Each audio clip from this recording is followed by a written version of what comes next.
दोस्तों आज की वीडियो में हम शहजादा अहमद और परी बानो की कहानी का अगला भाग शुरू करते हैं। उधर अहमद के पिता यानी हिंदुस्तान के बादशाह का हृदय वास्तव में बहुत दुखी रहता था। उसका एक बेटा नूरतिहार से विवाह करके अति सुख से रहता था और इसका बादशाह को संतोष था, किंतु हुसैन और अहमद के चले जाने से उसे हृदय विदारक कष्ट भी था। अली के विवाह के 2-4 दिन बाद उसने महल के कर्मचारियों से पूछा कि हुसैन और अहमद क्यों नहीं दिखाई देते। उन्होंने कहा, शहजादा हुसैन तो संसार त्याग कर ईश्वर की खोज में फ़कीर बनकर निकल गए हैं, लेकिन शहजादा अहमद अचानक ना मालूम कहाँ गायब हो गए हैं। बादशाह ने शहजादा अहमद की खोज में बहुत जासूस दौड़ाए, किंतु शहजादे का पता किसी को नहीं चल सका। बादशाह बड़ा चिंतित हुआ। एक दिन उसे मालूम हुआ कि इसी शहर में एक होशियार जादूगरनी रहती है जो तंत्र विद्या से अज्ञात बातें जान लेती है। बादशाह ने उसे बुलाकर कहा, जब से मैंने नूरतिहार से शहजादा अली का विवाह किया है, शहजादा अहमद का कुछ पता नहीं चलता। मैं इससे बहुत परेशान हूँ। तुम अपने जादू से मुझे बताओ कि अहमद जीवित है या नहीं। जीवित है तो किस दिशा में है और मुझे उसकी भेंट होगी या नहीं। जादूगरनी ने कहा, इसी क्षण तो मैं कुछ भी नहीं बता सकूंगी, कई क्रियाएं करनी होती हैं। कल जरूर मैं आपके प्रश्नों का उत्तर दूंगी। बादशाह ने कहा, तुमने ठीक सूचना दी तो तुम्हें मालामाल कर दूंगा। इस समय तुम घर जाओ और जो क्रियाएं जरूरी हैं वह करो। जादूगरनी दूसरे दिन आकर बोली, मैंने जादू से यह तो जान लिया है कि शहजादा अहमद सही सलामत है, किंतु वे कहाँ हैं इसका पता नहीं चल पाया। मालूम होता है कि कहीं बड़े रहस्यमय स्थान में है, जिससे मुझे कुछ पता नहीं चलता। बादशाह को इतने से ही बड़ा संतोष हुआ कि अहमद जिंदा है। इधर शहजादा अहमद अपने पिता के घर आने को तैयार हुआ तो परी बानो ने कहा, तुम एक बात का ध्यान जरूर रखना, अपने पिता तथा अन्य संबंधियों मित्र आदि को यह हरगिज नहीं बताना कि तुम कहाँ रहते हो और कैसे यहाँ पर पहुँचे। तुम सिर्फ यह कहना कि मेरा विवाह हो गया है और मैं जहाँ भी रहता हूँ बड़े सुख और संतोष के साथ रहता हूँ। किसी विचित्र बात का उल्लेख ना करना और इसके अलावा कुछ ना कहना कि 2-4 दिन के लिए पिता के मन को धैर्य देने को आया हूँ। शहजादे ने इसे स्वीकार किया। परी बानो ने एक बढ़िया घोड़ा जिसका साज सामान रत्न जड़ित था शहजादे की सवारी के लिए मंगाया। यात्रा के लिए अन्य उपयुक्त और आवश्यक सामग्री का भी प्रबंध किया गया और 20 सवार जो सब के सब जिन थे शहजादे के साथ चलने के लिए बुलाए। विदाई के समय शहजादे ने फिर परी बानो से हर रहस्य को गुप्त रखने का वादा किया और अपने साथी सवारों को लेकर अपने पिता के महल की ओर चल पड़ा। महल अधिक दूर नहीं था। यह लोग आधे घंटे में राजधानी पहुंच गए। सारे नगर निवासी और गणमान्य लोग शहजादे को देखकर बड़े प्रसन्न हुए। वे अपना कामकाज छोड़कर शहजादे को देखने और उसे आशीर्वाद देने को आ गए। शाही महल तक सड़क के दोनों ओर भीड़ लग गई। दरबार में पहुंचकर शहजादा पिता के चरणों में गिरा और बादशाह ने उसे उठाकर हृदय से लगाया। बादशाह ने कहा, तुम नूरतिहार के ना मिलने से इतने रुष्ट हुए कि घर छोड़कर ही चले गए। अब कहाँ हो और अब तक कैसे रहे। अहमद ने कहा, मैं दुखी जरूर था कि नूरतिहार को नहीं पा सका, किंतु रुष्ट नहीं था। मैं अपना फेंका हुआ तीर ढूंढता हुआ उसी दिशा में बहुत दूर निकल गया था। मैं आगे बढ़ता गया, यद्यपि मैं जानता था कि मेरा ही क्या संसार के किसी भी धनुर्धर का तीर इतनी दूर नहीं पहुंच सकता। तथापि मैं तीर की तलाश में आगे बढ़ता गया, क्योंकि यह भी स्पष्ट था कि तीर एक ही दिशा में गया होगा, दाएं बाएं तो जा नहीं सकता। अंत में यहाँ से लगभग 4 कोस दूरी पर मैंने अपने तीर को एक चट्टान से चिपका हुआ पाया। यह देखकर मैं समझ गया कि तीर इतनी दूर अपने आप नहीं आया है, उसे किसी रहस्यमय शक्ति ने यहाँ किसी उद्देश्य से पहुँचाया है। उसी शक्ति ने प्रेरणा देकर मुझे एक ऐसे स्थान पर पहुँचाया जहाँ मैं इस समय भी बड़े आनंद से रहता हूँ। इससे अधिक विवरण मैं नहीं दे सकूँगा। मैं केवल आपके मन को अपने संबंध में धैर्य देने के लिए आया हूँ। 2-1 दिन रहकर वापस चला जाऊँगा। कभी कभी आपके दर्शन के लिए आया करूँगा। बादशाह ने कहा, तुम्हारी खुशी है, तुम जहाँ चाहो आराम से रहो। मुझे इस बात से बड़ी प्रसन्नता है कि तुम जहाँ भी रह रहे हो प्रसन्नता से रह रहे हो, लेकिन अगर तुम्हें आने में देर लगी तो मैं तुम्हारा समाचार किस प्रकार प्राप्त कर सकूंगा। अहमद ने निवेदन किया, यदि आपका तात्पर्य यह है कि मैं अपने निवास आदि का रहस्य बताऊं, तो मैं पहले ही निवेदन कर चुका हूं कि जितना मैंने बता दिया है उसके अतिरिक्त कुछ भी बताने की स्थिति में मैं नहीं हूं।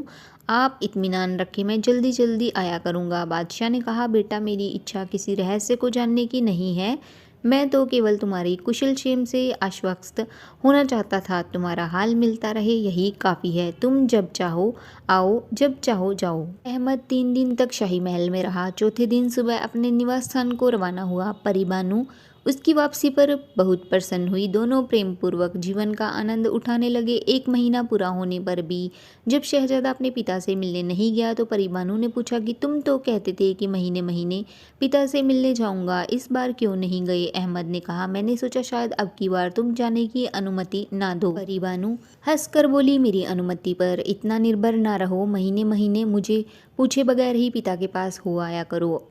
शहजादा दूसरे दिन सुबह बड़ी धूमधाम से अपने पिता के पास गया और 3 दिन वहाँ रहा। इसके बाद उसका नियम हो गया कि हर महीने शाही महल में जाता, 3 दिन वहाँ रहता और इसके बाद परी-बानू के महल में आ जाता। उसके शाही महल में आगमन की तड़क भड़क हर बार बढ़ती ही जाती थी। यह देखकर महल का एक प्रधान कर्मचारी जो बादशाह के मुंह लगा हुआ था, शहजादे की सवारी की बढ़ती हुई शान शौकत से आश्चर्य में पड़ा। वह सोचने लगा कि शहजादे का विचित्र रहस्य मालूम होता है। कुछ पता नहीं कि वह कहाँ रहता है और वह ऐश्वर्य उसे कहाँ से मिला है। वह मन का नीच भी था, इसलिए बादशाह को बहकाने लगा। उसने कहा, सरकार अपनी ओर से असावधान रहते हैं। आपने कभी ध्यान दिया है कि आपके पुत्र का ऐश्वर्य बढ़ता ही जाता है? उसकी शक्ति ऐसे ही बढ़ती रही तो एक दिन यह भी संभव है कि आप पर आक्रमण करके आपका राज्य हथिया ले और आपको कैद कर ले। जब से आपने नूरतिहार को शहजादा अली से ब्याहा है, तब से शहजादा हुसैन और शहजादा अहमद अत्यंत अप्रसन्न है। शहजादा हुसैन ने तो फकीरी बाना ओढ़ लिया, वह चाहे भी तो आपकी कुछ हानि नहीं कर सकता। किन कहीं अहमद आपसे बदला ना ले। बादशाह उसके बहकावे में आ गया और अहमद का हाल जानने के लिए उत्सुक रहने लगा। इसी कर्मचारी के कहने से उसने मंत्री की जानकारी के बगैर ही महल में चोर दरवाजे से जादूगरनी को बुलाकर कहा, तुमने अहमद के जीवित होने की बात कही थी, वह तो ठीक निकली। अब तुम उसका पूरा हाल मालूम करो। यूं तो वह हर महीने मुझसे मिलने आता है, किंतु मेरे पूछने पर भी अपना हाल नहीं बताता कि कहाँ रहता है, क्या करता है। तुम इस बात का पता लगाओ, जादू से नहीं तो वैसे ही सही। महल के कर्मचारियों को कुछ मालूम नहीं अहमद यहाँ आया हुआ है, कल सुबह वापस जाएगा। तुम उसके रास्ते में छुप कर बैठो और देखो कहाँ जाता है, फिर सारा हाल आकर मुझे बताओ। बादशाह से विदा होकर जादूगरनी उस जगह पहुंची जहाँ अहमद को तीर मिला था। वह एक गुफा में बैठकर अहमद के आगमन की प्रतीक्षा करने लगी। दूसरी सुबह अहमद अपने साथियों समेत महल से रवाना हुआ। जब उस गुफा के पास पहुंचा तो जादूगरनी ने देखा कि अहमद और उसके साथ के सवार एक दुर्गम पर्वत पर चढ़कर दूसरी तरफ उतर रहे हैं। उस रास्ते कोई मनुष्य नहीं जा सकता। जादूगरनी ने सोचा कि निश्चय ही उस और कोई बड़ी गुफा है जिसमें जिन्न आदि रहते हैं। वह यह सोच ही रही थी कि शहजादा और उसके सेवक अचानक निगाहों से गायब हो गए। जादूगरनी गुफा से निकलकर अपनी शक्ति भर इधर उधर फिरी, किंतु उसे कुछ पता ना चला। उसे वह लोहे का दरवाजा भी नहीं मिला, क्योंकि वह द्वार जिसमें से होकर परी-बानू के महल को रास्ता जाता था केवल उस व्यक्ति को मिलता था जिसे परी-बानू बुलाना चाहती थी। जादूगरनी ने मन में सोचा कि इस बार का श्रम व्यर्थ ही गया। उसने लौटकर बादशाह से भेंट की और कहा, सरकार, मैंने बहुत कोशिश की लेकिन पूरी सफलता मुझे नहीं मिली। हाँ, मेरी तलाश की शुरुआत जरूर हो गई है। अगर आप अनुमति दें तो अगले महीने अहमद के यहाँ से वापस जाने के समय आपके आदेशों का पालन करूं। आशा है इस बार मुझे पूरी सफलता मिलेगी। बादशाह ने कहा, अच्छा, अगले महीने ही सही, लेकिन ध्यान रहे कि अगले महीने तुम्हें पूरे तौर पर पता लगाना है कि अहमद कहाँ रहता है, कैसे रहता है और उसे इतना साज सामान कहाँ से मिलता है। यह कहकर बादशाह ने एक कीमती हीरा जादूगरनी को दिया और कहा, जिस दिन तुमने अहमद का पूरा हाल मुझे बताया, मैं सारी जिंदगी के लिए तुम्हें मालामाल कर दूंगा। जादूगरनी ने 1 महीने तक अपने घर में बैठकर प्रतीक्षा की, क्योंकि अहमद को अगले महीने ही आना था। इस बीच उसने अपनी योजना पूरी तरह बना ली, क्योंकि अब उसे मालूम हो गया था कि शहजादे के साथ कुछ जिन्नों परियों का चक्कर है। अगले महीने वह अहमद के आने के एक दिन पहले वह उस पहाड़ की चोटी पर चढ़ाव के बगल में बैठ गई। जब शहजादा अपने सेवकों के साथ लोहे के दरवाजे से होकर जादूगरनी के पास से निकला तो उसे कोई परस्तर शिला समझा, क्योंकि वह गुदड़ी ओढ़े गुड़ी मुड़ी हुई पड़ी थी। अहमद पास आया तो वह जोरों से हाय हाय करने लगी, जैसे कोई दुखी व्यक्ति सहारा चाहता है। जादूगरनी महादुर थी, वह और अधिक रोने चिल्लाने लगी। शहजादे को उस पर और दया आई और उसके पास चला गया। जब उसने शहजादे की दया भावना को काफ़ी उबार दिया तो ठंडी सांस लेकर बोलने लगी। उसने कहा, मैं अपने घर से निकली थी इस इरादे से कि सामने वाले गांव में जाऊं, क्योंकि मुझे आवश्यक गृह कार्य करना था। रास्ते में मुझे जोर से सर्दी लगकर बुखार चढ़ाया और मैं विवश होकर यहीं गिर पड़ी। मुझे लगता है कि मैं इसी निर्जन स्थान में प्राण दे दूंगी। शहजादे ने कहा, यहाँ आसपास कोई बस्ती नहीं है, पास में केवल एक भवन है, मैं तुझे वहां पहुंचा दूंगा, तू उठकर मेरे पास आ जा।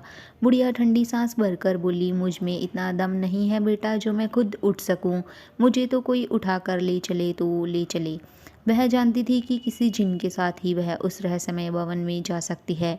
शहजादे ने एक सवार को आदेश दिया कि बुढ़िया को उठाकर अपने घोड़े पर रख लो और मेरे पीछे आओ। सवार ने बुढ़िया को उठा लिया तो अहमद ने परीबानू को आवाज़ दी। वह आई और पूछने लगी कि तुम तो पिता के घर के लिए जा रहे थे, वापस कैसे आ गए? उसने बताया कि रास्ते में सर्दी और ज्वर में मरती हुई यह बुढ़िया मिली और मुझे इस पर दया आई, इसलिए मैं इसे ले आया हूँ कि तुम इसकी देखभाल और इसका उपचार करो। परीबानू ने अपनी दासियों से कहा कि इस बुढ़िया को किसी अच्छी जगह आराम से लिटा दो और हकीम को बुलाकर इसकी दवा दारू करो। दासियां बुढ़िया को उठा ले गई तो परीबानू ने अहमद से कहा, प्रियतम, तुम्हारी दया भावना को देखकर मुझे बड़ी खुशी हुई और मैं तुम्हारे कहने से उसकी खबरगिरी भी करूंगी, किंतु मुझे डर है कि कहीं इस बुढ़िया के कारण तुम पर कोई मुसीबत ना आ जाए। अहमद ने कारण पूछा तो परीबानू ने कहा, वह कहती तो है कि ऐसे बीमार है कि उठकर नहीं चल सकती, किंतु उसके चेहरे पर किसी बीमारी के लक्षण दिखाई नहीं देते। मालूम होता है तुम्हारे किसी शत्रु ने तुम्हारे खिलाफ कोई षड्यंत्र किया है। अहमद ने कहा, मेरी प्यारी, भगवान करे तुम युग युग जियो, किंतु तुम आश्वस्त रहो कि मेरे विरुद्ध कोई षड्यंत्र नहीं होगा। मैंने कभी किसी का बुरा किया ही नहीं, तो कोई मेरे साथ शत्रुता क्यों करेगा? तुम मन से बह निकाल दो, मैं पिता के पास जा रहा हूँ। यह कहकर अहमद अपने पिता के यहाँ पहुँचा। यद्यपि बादशाह पूरी तरह दुष्ट कर्मचारी के बहकावे में आ चुका था, तथापि उसने प्रकट में अहमद के आने पर सदा की भांति प्रसन्नता व्यक्त की। उधर परीबानू के महल में वे दासियाँ जो बुढ़िया की सेवा के लिए नियुक्त की गई थी उसे एक सुंदर आवास में ले गई। उस मकान में बड़ा कीमती सजावट का सामान था। दासियों ने बुढ़िया को एक आरामदेह पलंग पर लिटा दिया। एक दासी उसका बदन दबाने लगी, दूसरी ने एक बर्तन से एक प्याले में एक विशेष अरक निकाला जिसे ज्वर के रोगियों को पिलाया जाता है। दोनों दासियों ने उस बुढ़िया को उठाकर अरक पिला दिया, फिर उसके शरीर पर एक लिहाफ डालकर कहा, अम्मा अब तुम आराम से सो जाओ, कुछ ही देर में तुम बिल्कुल स्वस्थ हो जाओगी। दासियां यह कहकर चली गई। बुढ़िया बीमार तो थी ही नहीं, सिर्फ अहमद का निवास स्थान देखने आई थी। दासियां थोड़ी देर में आई तो वह उठकर बैठ गई और बोली, तुम स्वामिनी से कह दो कि बुढ़िया बिल्कुल ठीक हो गई है, दवा ने जादू का असर किया है। अब वह आपको आशीर्वाद देकर और आपसे विदा लेकर जाना चाहती है। दासियां उसे सारे सजे सजाए कक्षों और दालानों से होकर बाहरी मकान में तख्त पर बैठी परीबानू के पास ले गई। जिस तख्त पर परीबानू बैठी थी वह रतन जड़ित था और उसके चारों ओर रूपवती दासियां परीबानू की सेवा में खड़ी थी। जादूगरनी इस वैभव से इतनी अभिभूत हुई कि उसकी जुबान बंद हो गई और वह परीबानू के पांवों में गिर पड़ी। परीबानू ने जादूगरनी से मृदुल स्वर में कहा, तुम्हारे यहाँ आने से मैं प्रसन्न हुई हूँ, तुम अगर चाहो तो मेरे पूरे महल को देखो, मेरी दासियां तुम्हें हर चीज अच्छी तरह से दिखाएंगी। जादूगरनी ने परीबानू के सामने की भूमि को चूमा और उससे विदा हुई। परीबानू की दासियों ने पहले उसे महल के सारे भवन विस्तार पूर्वक दिखाए, फिर उसे लोहे के दरवाजे से बाहर का रास्ता दिखाया। जादूगरनी कुछ कदम आगे बढ़ी। थोड़ी दूर जाने के बाद उसने पलट कर देखा ताकि लोहे के दरवाजे की स्थिति को अच्छी तरह याद रख सके, लेकिन वह दरवाजा गायब हो गया। जादूगरनी ने इधर उधर घूमकर उसका पता लगाने की कोशिश की, लेकिन उसे सफलता नहीं मिली। इस बात से उसे बड़ी खींच हुई। जादूगरनी शाही महल पहुंची और महल के चोर दरवाजे से, जहां से वह महल में जाया करती थी, प्रविष्ट हुई। बादशाह ने उसे अपने कमरे में बुलाया और दासों से एकांत करने को कहा। बादशाह ने कहा, तुम्हारा चेहरा उतरा हुआ है, मालूम होता है कि इस बार भी तुम्हें सफलता नहीं मिली है। जादूगरनी ने कहा, नहीं सरकार, जिस काम के लिए मैं गई थी वह तो पूरी तरह करके आई हूँ, चेहरा उतरने का कारण कुछ और ही है। फिर उसने विस्तार पूर्वक बताया कि चालाकी से शहजादा अहमद के मन में दया भाव उत्पन्न करके किस तरह उसके निवास स्थान में प्रवेश पाया और वहाँ क्या क्या देखा। उसने कहा, उस महल की मालिक जो परी है वह आपके बेटे की पत्नी की तरह रहती है। आप शायद यह सुनकर प्रसन्न हुए हों कि आपकी बहू परी है और अहमद को सुख प्राप्त हुआ है। मैं कहती हूँ कि इसके कारण आपका अहित होगा। यह बिल्कुल मुमकिन है कि अहमद आपसे दुश्मनी करे। आप शायद यह सोचते होंगे कि अहमद सपूत है और ऐसा नहीं हो सकता कि वह आपसे दुश्मनी ठाने। अहमद स्वभाव का अच्छा है, किंतु इस समय वह पूरी तरह परी के बस में है और उसके कहने पर कुछ भी कर सकता है। आप अपनी ओर से होशियार रहें। अब मुझे जाने की अनुमति दी जाए। बादशाह ने कहा, मैं तुम पर दो कारणों से बहुत प्रसन्न हूँ। एक तो यह कि तुमने मेरे कहने पर वह संभव काम किया जो किसी और व्यक्ति के लिए संभव नहीं था। दूसरे इस कारण कि तुमने मेरे हित के लिए मुझे परामर्श दिया।